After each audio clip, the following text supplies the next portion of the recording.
How's it going, people? Welcome back to the channel and welcome to a very special video.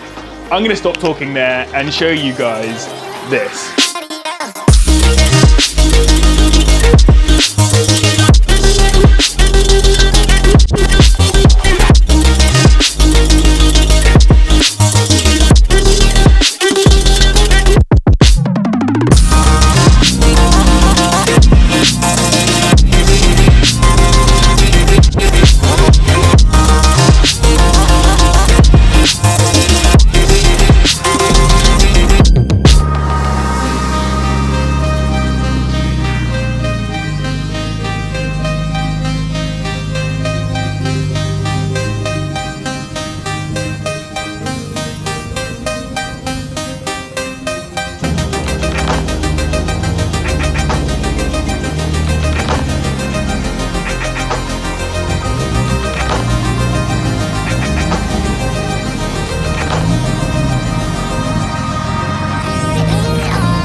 Yes, it is done. Well, I say it's done. It's 99% done. The Peugeot 206 WRC car is effectively finished. The only thing that's left to do on this car in order to have it on the road ready to go is to get a remap. So the mapping is taking place very soon. Effectively what's going to happen there is it's going to get the launch control put in, the anti-lag, all that other kind of stuff to make it well, go off the line with no wheel spin, go absolutely rapid, etc. So all of that stuff is left just to make sure as well the fuel is going through at the right amount, because obviously it's got different injectors, all that other kind of stuff on the car. So that's all that's really left.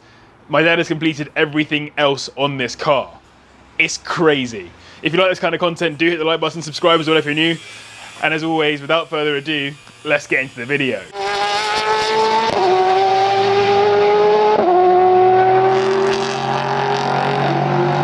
So sorry if you hear some background noise of my dad working. He's outside working on his trailer. Let's have a look at the car itself. So last time I showed you it, I think it was on the floor, but by no means was it complete. There was still a whole bunch of jobs that needed to be done. Today we're going to talk through some of the stuff that's been done and also just look at the car and remind ourselves of how cool this really is. Like, it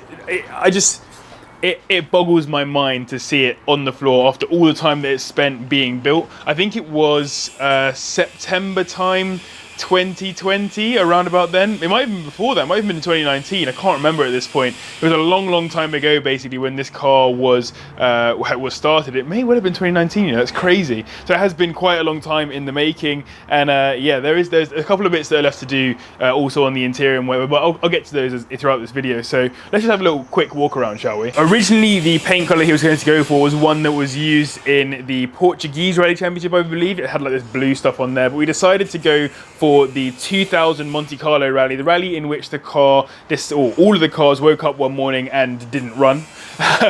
But like, it wasn't a hugely well-known look at the car, because obviously everyone knows the 206 WRC with the red parts all around the back there and along the side as well. So that's kind of like the car that you would know and love. This is just one of the slightly older liveries that was on the 206. And the other thing that you'll see is slightly different is the wheels. They're not quite the exact same wheels that you'd have had on the Peugeot, but we liked these ones and thought they looked pretty good, so threw them on instead.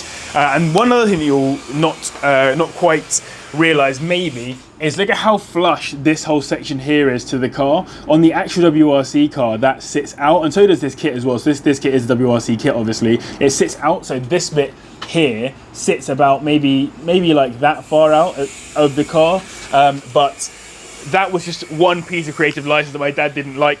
Thought they didn't look very good, so just tucked it in an inch. So there we go. But outside of that, like, it's the car. It's crazy. Drop down here, we got that front grille with the old 206 on it. Very nice. And yeah, it's got the right engine, it's all-wheel drive, obviously. I mean, like, I've seen the process as it's been going on. I've overseen parts of it. I've been here intermittently to see the car being built and being worked on. And so for me to see it like this is just crazy. Let's just go through, like, bit by bit the big things that my dad has done, and then we'll work out the rest as we go. So obviously, whole new front section. As you may have seen in previous videos, he had to rebuild the entire suspension setup in here in order to fit these massive suspension suspension pieces in. Obviously the massive Brembo brakes as well, sitting over these huge discs. All of that needed to be done correctly. Coming around the front, obviously all of the body kit, so the rear and then the front. The bonnet had to be sort of, well, harassed. So this is the original bonnet with the original pieces in there, but then I always had to get the scoop in there. Same with here as well, so that all had to be built into it over time. Obviously the front bumper as well had to be thrown in, and it had to all fit flush over that. So yeah, the huge 2 litre, I think it is 2 litre, yeah, 2 litre engine, turbocharged, with the intercooler here in the front as well, and the oil cooler down there too. So all of this now in place. Obviously all these turrets and stuff my dad had to build himself in order to put the suspension into and make sure that it was all in the right place and aim in the right direction. This extra strengthening here, you can see that strengthening torsional bar or whatever is all in there too. Mate, this is just insane. All of this carbon fibre, so these carbon fibre pieces there and there, my dad built those from scratch. He learned how to use carbon fibre during this project. And then he would have built this stuff here as well, which all goes into all the different cables and stuff going into. So you wouldn't have seen the wiring in previous videos. This is all brand new, the wiring that's gone into there. That's what's enabling the car now to run, which I will show you later on in this video. And by the way, as I talk through the car, please forgive me for underselling everything, because each and every single part of this car that has been worked on over the past 3 years or whatever it is, has had a large story behind it. So like, I'm jumping through the fact that if the suspension setup wasn't built correctly by my dad, the car wouldn't handle properly. I'm jumping through the fact that this is a front-wheel drive car normally, so it had to be converted to all-wheel drive with a whole bunch of work being done to all of the centre of the car, everything to make it have all-wheel drive. The whole rear suspension setup is completely different in order to have the suspension in there, or obviously 4 separate shocks and springs. So that's, again, another piece of work that had to go into this. And I can't really show you properly, unfortunately, because it's on the floor, but everything under there was built by my dad, and all the big holes to allow for the turrets that you can see there in the back to actually house the suspension, again, all built by him. There are 2 things in this car that haven't been done by my dad. Well, 3 things actually. So thing 1 is it wasn't painted by him, it was painted by the same guy that painted my MX-5. Thing 2, the door cards are not finished yet. They are carbon fibre door cards that are supposed to be on their way. They're not here yet, they're slightly delayed, well, I'll say very delayed. But they've given us some door cards for now, like some interim door cards to put on the car. So hopefully the carbon fibre ones will arrive soon. And then the final piece is that mapping. So he's done most of the ECU mapping and whatever, but in terms of those extra pieces to get the maximum out of the car and to also get the launch control sorted, get the anti-lag sorted, etc., that's going to be done by a professional mapping place, I suppose. Again, these were built by my dad. Obviously that's bought, but this was built by my dad in order to fit into that space there. The roof scoop as well came with, obviously, with the body kit, but had to be put onto, and then also had to be like the middle of the car had to be sliced out. The only things that are really standard on the car, I mean, that hasn't really been touched too much. The exterior of the door is generally the same. The boot is mostly the same. I mean, that's pretty much all I can tell you in terms of what's the same as the original car that we use as the shell. So jumping onto the interior then, these are those door cards I spoke about, the interim ones. These will be carbon fibre soon, hopefully very, very soon. So yeah, we'll see that shortly. But jumping into here then, some of the stuff that we didn't see last time I was here was now you've got the counter in there, so like the gear counter. So interestingly, in the WRC Peugeot 206, like all the stuff you'd expect to see over here is over there for the passenger or the co-driver to look at, and then the driver, all they wanted to see here was what gear they were in. So gears here, speed, all that other kind of stuff goes on the other side of the car over there. So quite interesting. But yeah, all this is in place and all of it is working. It's all mapped up to the ECU, etc. So everything is now in place. You can see here the sequential shifter matched to that Quaife gearbox as well. You've got this whole panel here, which you've seen since the start, is now operational and mapped to the right piece of the car too. Obviously got the stuff for the standard windows that actually wound up and down in the real car too, which is quite interesting. Obviously got the sticker in there too now, and you won't have seen these, but the seat belts, the harness seat belts are all in place as well, stuck in there to the back of the car too. Hopefully you can see that. So yeah, everything is pretty much in place. One thing I think we've lost, I think these are a little bit smaller than they were before, which is good because my head hits them when I sit in here with a helmet. And then obviously you've got the handbrake all put in place as well, so that's all there. Oh, and then in the back there you've got the cradle for helmets. In fact, there are some helmets in there at the moment, so yeah, that cradles the helmets, which is quite nice. Everything in place.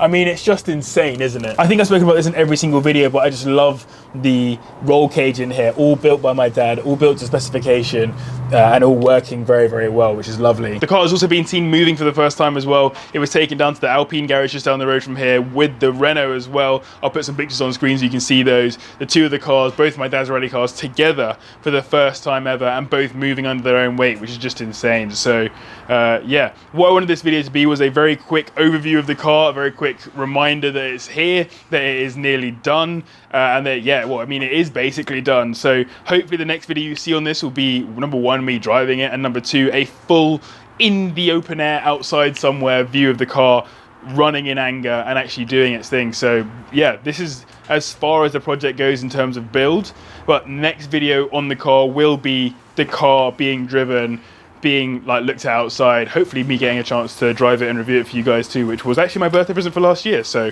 my birthday present last year was being able to drive this car for the first time at an event soon, so stay tuned for that. But yeah, pretty insane. Shall we hear it start up?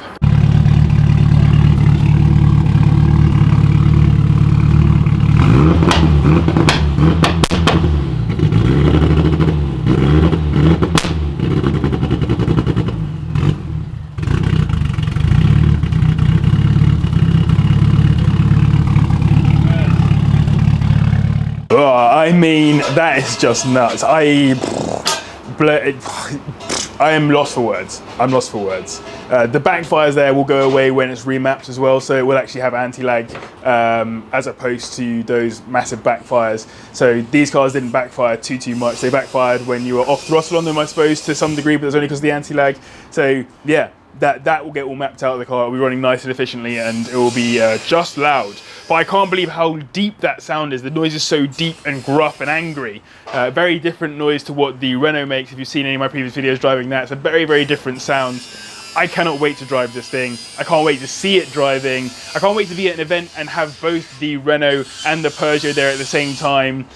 Mate, this is a real achievement by my dad. Like, this is the, what's the best way of putting this? He's been a car mechanic for like 25, 30 years at this point. I think probably more on the 30-year side of it. And this is the culmination of the skills that he has learned over that 30-year period of doing this job. This is basically showing how good he is at what he does, and I'm just in awe. So I don't want to keep you for any more time than I need to. If you want to see anything specific on the car before it goes to that final piece, then jump over to my Instagram and I'll take a bunch of pictures and show them all over there, because I think it's worth documenting just how cool the car is. But yeah, remember to hit the like button if you enjoy this kind of content. Subscribe as well if you're new. Massive thanks to the patrons always for their support. To my dad as well for building this insane car. And as always, thank you very much for watching. I'll see you in the next one.